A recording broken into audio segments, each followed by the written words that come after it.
Au milieu de ces tontes de fortune, ces réfugiés s'activent et rassemblent les quelques affaires qui leur restent. Nous sommes réveillés depuis 2 heures du matin à cause des bombardements et on est sous la pluie. Tout est trempé, nos vêtements, nos affaires.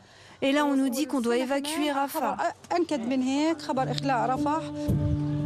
Par milliers, des tracts de Tsahal sont largués dans les airs.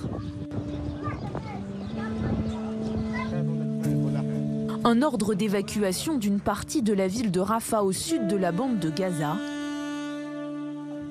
synonyme d'une opération israélienne imminente dans le secteur.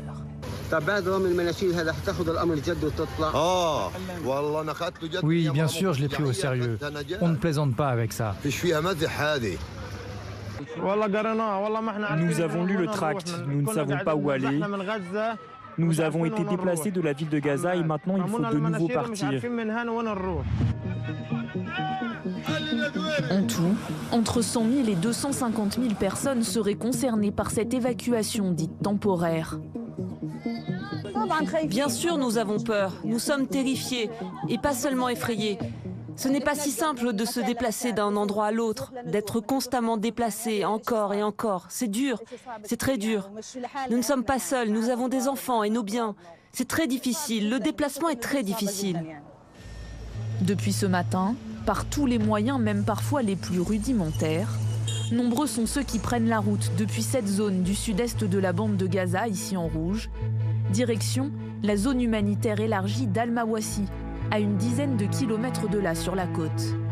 C'est ici que l'armée israélienne invite les réfugiés à se rendre.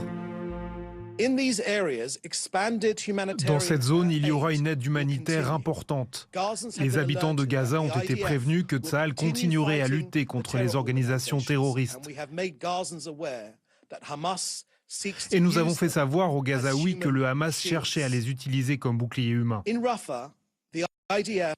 Pour être clair, à Rafah, Tsahal n'est pas dans une perspective de conquête de territoire, mais plutôt dans une opération de libération, afin de débarrasser la bande de Gaza du Hamas. Le gouvernement de Benyamin Netanyahou réclame toujours la libération des otages du 7 octobre, alors que le groupe terroriste demande lui un cessez-le-feu définitif dans la bande de Gaza.